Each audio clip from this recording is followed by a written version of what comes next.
Hey everyone, and welcome to another deep dive. Today we're going to be talking about Atomic Habits Oh, by yeah. James Clear. It's a good one. It's like crazy popular. If 15 million copies sold or something like that, it's I know. It's kind of intimidating, right? Like 15 million people figured out how to build good habits. Yeah, well, hopefully by the end of this we'll have figured out at least a few of them. Fingers crossed, right? Because I'll be honest, I'm kind of an expert at setting these huge goals then. Crickets. Motivation fizzles. Life gets in the way, you know the drill. Mm. So I'm ready to dive into this whole atomic habits thing and see if it can help a chronic goal setter like myself actually get things done. Well, and that's the thing about Clear's approach. He's not promising some quick fix or magic formula. It's all about maximizing those tiny actions, the little things we often overlook. Kind of like what Dave Brailsford did with British cycling back in 2003. Oh yeah, I've heard about this. They were like the worst team, right? Then boom, suddenly they're winning everything. Yeah, they were nowhere on the world stage until Brailsford took over as their performance director. And he had this whole philosophy he called aggregation of marginal gains. So instead of looking for that one magic solution, he was all about finding a ton of tiny things to improve just by a little bit. Exactly. He was obsessed with optimizing every single detail, no matter how small. So like what kind of things are we talking about here? Give me an example. Well, he had his team test out different massage gels to see which ones sped up muscle recovery. Okay, I guess that makes sense. He even taught the riders the absolute best hand-washing techniques to avoid getting sick. Wait, seriously. Hand washing. Yeah. I mean, think about it. If you're constantly getting sick, it's going to affect your training, your performance. It's all connected. I guess that makes sense when you put it like that. It's about those 1% improvements across the board. And the crazy thing is, it worked. Within 5 years, British cycling went from zero to hero. Olympic gold medals, Tour de France victories, they were unstoppable. That's wild. Yeah. So all those tiny improvements really added up to something massive. Exactly. And Clear breaks this down in the book, too. He says that if you can get just 1% better each day for a year, Okay. you'll end up 37 times better by the end of it. 37 times. Okay, now I'm really listening. But, and this is important, if you decline by 1% every day for a year, Uh-oh. you're going to end up at almost zero. So it's a double-edged sword, right? We're sure. Those small changes can either make us or break us, depending on what direction we're going in. Exactly. I like it. It's about making those small choices work in your favor. Okay, so we're talking about all these small changes adding up over time. Right. But honestly, sometimes I get a little impatient, you know? Like I'm putting in the work, I'm trying to be consistent, but like, where are the results? I hear you. I hear you. It's tough. We want that instant gratification, that quick win. And when we don't see it, it's like, what's the point? Exactly. That's what Clear calls the plateau of latent potential, when we're putting in the effort but not seeing those big, obvious changes yet. So what's the deal with this plateau? Are we just like spinning our wheels? Not at all. It's just that sometimes progress happens a little differently than we expect.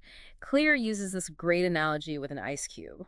Ooh, I love a good analogy. Hit me. Okay, so picture this. You've got an ice cube sitting on a table, right? And the room is freezing, like 25 degrees. Okay, I'm with you. Now, imagine the temperature slowly starts to rise. 26 degrees, 27, 28. What's happening to the ice cube? Nothing. It's still just an ice cube sitting there. Exactly. You might even start to think, is this heat even doing anything? Oh, tell me about it. It's like when you first start a new workout routine. Right. You're hitting the gym every day, but you're not seeing that six-pack yet. So you're like, is this even worth it? Yes, exactly. But here's the thing. At 32 degrees, bam. That ice cube doesn't just melt a little bit, it completely transforms. Okay, I see where you're going with this. All that heat, all that seemingly invisible progress you are making, suddenly it becomes undeniable. So it's about trusting the process, even when we don't see immediate results. Exactly. Those small, consistent efforts we're talking about, they're creating a foundation, building momentum beneath the surface. Think of it like building a house. No? You don't see much progress when they're first laying the foundation, right? But you need that strong foundation to support everything that comes after. I'm getting a visual. It's like those time-lapse videos where you see a plant go from a tiny seed to like a full-on sunflower. You're just watching dirt for the first part. Right, exactly. And then boom, growth spurt.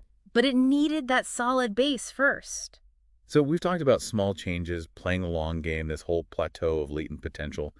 But how do we actually put this into action? How do we build those systems, those habits that get us to that transformation point? Well, that's where Clear's central argument comes in. Systems over goals. Oh, I've heard that before. Tell me more. Instead of getting hyper-focused on the end result, it's about designing the systems, those daily habits that'll get you there. So it's less about I want to write a book and more about I'm going to make time to write every single day. You got it. And Clear actually argues that focusing too much on goals can actually hold us back in some ways. Really? Oh, now I got to hear this. Why are goals not always the answer? Okay, so focusing on goals can actually backfire. Yeah.